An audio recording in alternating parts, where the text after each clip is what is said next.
Hello and welcome to Auto Shenanigans. How the devil are you? Have you had a good week? My name is John. Thank you very much for joining me for another exciting episode of Secrets of the Motorway.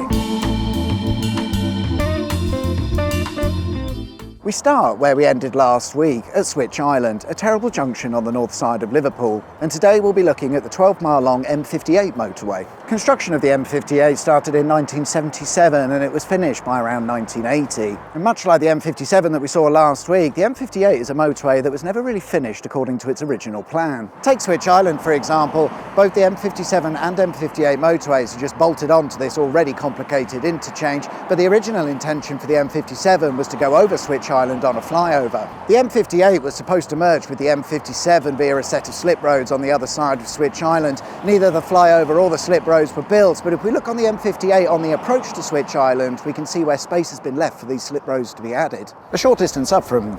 Morning. Hiya. A short distance up from Switch Island and the M58 crosses over the Leeds and Liverpool canal. This one's for you, Holloway Doolio? Is that it? The 125-mile Leeds and Liverpool canal, like a lot of canals, was opened and built in sections, with the first section running from Bingley to Skipton, and that opened in 1773. Nearly 200 years later, the motorway came along, so let's get back to that. Once you've gone over the canal, the M58 passes Balls Wood. Balls. Fucking balls. Junction 1 is also known as the Maggle Interchange, and until very recently it was missing a set of slip roads. Its original layout provided an entry when heading eastbound or an exit when heading westbound, and it stayed that way until 2019 when finally the missing slip roads were added. No slip road, building, slip roads, yay! It was decided that the new additions were needed due to the plan to expand housing and industry in Maghull, but until they sort out the mess of Switch Island, I'm not really sure that these new slip roads are going to offer much at all.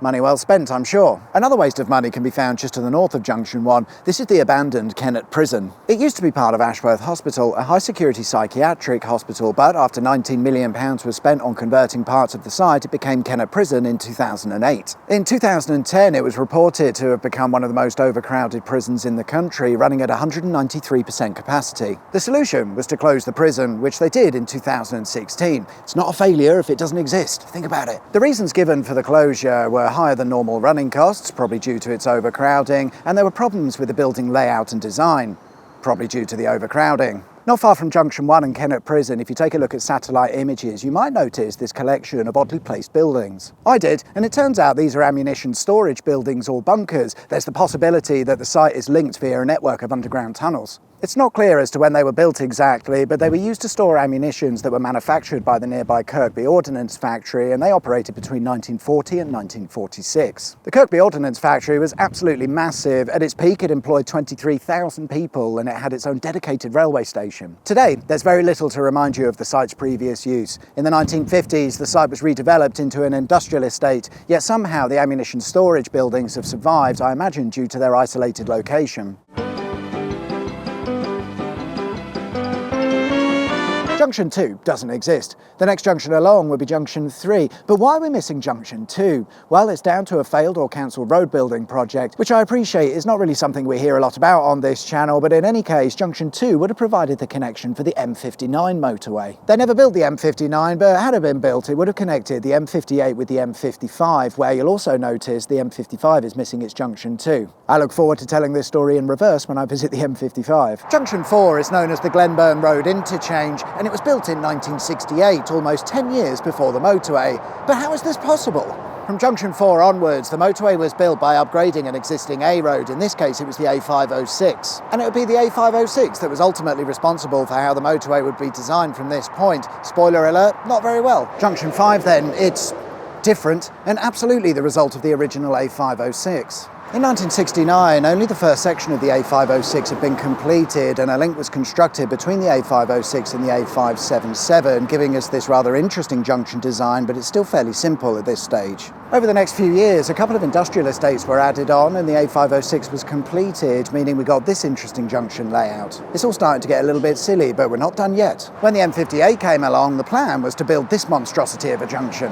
But if we look at the junction today, we can see that there's one or two things missing from the original plan. Space was left for the A577 to continue through the junction, but it was never completed, and neither was the west to north loop. It seems to begin with that there was a slip road allowing eastbound traffic to join the A577, perhaps a leftover of the A506, but it was closed during the junction's construction and then removed completely, never to be replaced. If you take a look on the eastbound carriageway, there's a small stub of slip road, which I think is probably a leftover from the A506. The fun doesn't stop there either. Junction 6 offers us yet another unique design. Like before, it started out as the A506, and as an A road, you might forgive the stupid design. But when it was all upgraded to become the M58, it all starts to look a little bit odd. The main oddity that you might notice is the two-way single-lane section of motorway that links up with the A577. Clearly, this was never intended to be a motorway, and indeed it was installed as a temporary slip road with the plan to remove it later on. Later on was supposed to be the construction of more M58. Whilst today it does terminate at Junction 6, that wasn't always the plan. Junction 6 has been designed to allow for a huge flyover to take the M58 right over the entire thing.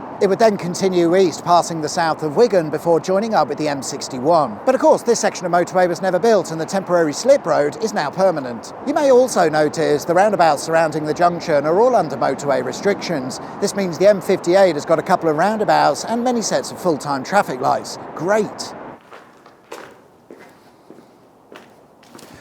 And there we are then, guys. That's all we've got time for this week. I hope you liked the video. If you did, there's a button specifically for that. And if you haven't subscribed already, please consider doing so. That would be wicked sweet awesome. Enjoy the rest of your week, whatever it is you get up to. My name's John. You've been watching Auto Shenanigans, and I'll see you guys next time for another exciting episode of Secrets of the Motorway. Till then, take care. Bye-bye. Gotta get up, gotta get out. Grab the world by the throat and shout. Gotta find it, get us a share. Make it red out of nothing but